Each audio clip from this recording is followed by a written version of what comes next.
এই করুণ দশা হোক। চাঁদাবাজের একটাই পরিচয়, সেটা হচ্ছে সে চাঁদাবাজ। কোন ধরনের দলীয় ব্যক্তিগত অন্য কোন প্রভাবের প্রোটেকশন দিয়ে এই বাংলাদেশে আর চাঁদাবাজদের রক্ষা করা যাবে না।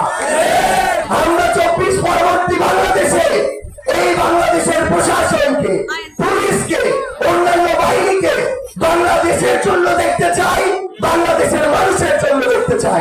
আমাদের সংগ্রামের টাঙ্গাইল বিগত বছরগুলোতে এই বাংলাদেশে শুধুমাত্র পছন্দের কিছু জেলা বাদ দিয়ে বাকি জেলাগুলোকে ইচ্ছাকৃতভাবে বঞ্চিত করা হয়েছে। 24-এর পূর্ববর্তী সময়ে কয়েকটি মিডিয়া অন্ধভাবে দলের দালালি করেছে। তাদের সংবাদ কর্মীরা আজকে তারা যে সেই চ্যানেলে কাজ করে সেটা বলতে লজ্জা পায়। আমরা চাই না 24 পরবর্তী বাংলাদেশে কোন মিডিয়ার আর এই করুণ দশা হোক। আমার এই সংগ্রামী টাঙ্গাইলে আমরা আমাদের ভাই মানুষকে হারিয়েছি। শহীদ মারুফ হত্যার যে বিচার, সেই বিচারের জন্য প্রশাসনের পক্ষ থেকে আসামি ধরার যে তৎপরতা, সেই তৎপরতা আমরা লক্ষ্য করিনি। আমরা দেখছি এই টাঙ্গাইলের প্রশাসন কিংবা কিছু ব্যক্তি, কিছু গোষ্ঠী, কিছু দলের নেতা কর্মী এখন সেই বিচারিক প্রক্রিয়াকে সামনের দিকে অগ্রসর না করে বরং এগুলোকে নিয়ে মামলা বাণিজ্য শুরু করেছে। আমরা চিনে রাখছি তারা এই মামলা বাণিজ্য গুলো করছে।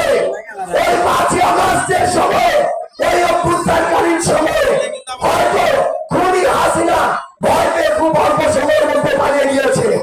হয়তো তখন সিদ্ধান্তগুলো দ্রুত গতিতে নেওয়ার কারণে কিছু কিছু সিদ্ধান্তের সীমাবদ্ধতা ছিল, কিন্তু এখন আমরা প্রত্যেকটা স্টেপ পর্যবেক্ষণ করছি। কোন মিডিয়া কার হয়ে কাজ করছে, কোন প্রশাসন জনগণের উদ্দেশ্য সার না করে ব্যক্তি বা দল বা গোষ্ঠীর উদ্দেশ্য সার করছে। আমরা স্পষ্ট করে আপনাদেরকে বলতে চাই, এই টাঙ্গাইলে আব্দুল হামিদ খান ভাসানীর মতো ব্যক্তিদেরকে ইতিহাসের একটি কোণে নিয়ে যাওয়া হয়েছে। বিগত বছরগুলোতে বাংলাদেশের নির্দিষ্ট কিছু জেলা এবং অঞ্চলে হাজার হাজার কোটি টাকার বরাদ্দ দিয়েছে, কিন্তু এই যমুনা পাড়ের টাঙ্গাইলের মানুষের জন্য হাজার কোটি টাকার কোনো বরাদ্দ আসেনি। যেটুকু এসেছে সেটুকু অর্ধেকের বেশিও তাদের নেতা কর্মীরা লুটপাট করে খেয়েছে। আপনার এসির গ্যাসের সমাধান হলো SGS ও CNS সার্টিফাইড ফোরন রেফ্রিজারেন্ট গ্যাস, যার বিশুদ্ধতা 99.98%। ফোরন, শান্তি যেখানে, নিঃশ্বাসে।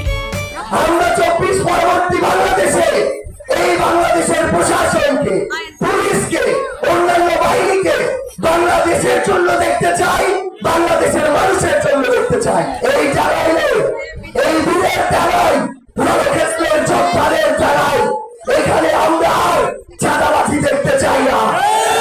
আমাদের কাছে চাঁদাবাজের একটাই পরিচয়, সেটা হচ্ছে সে চাঁদাবাজ।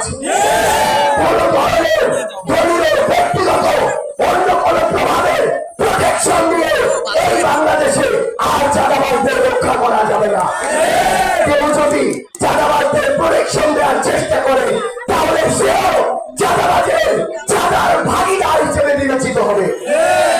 আগামী যে প্রত্যাশিত বাংলাদেশ, এই বাংলাদেশ যদি আমরা প্রত্যাশা করি, আমাদের নিজেদের দায়িত্বটুকু পালন করতে হবে। খারাপকে খারাপ বলার সাহস থাকতে হবে, ভালোকে ভালো বলার মতো গাছ থাকতে হবে।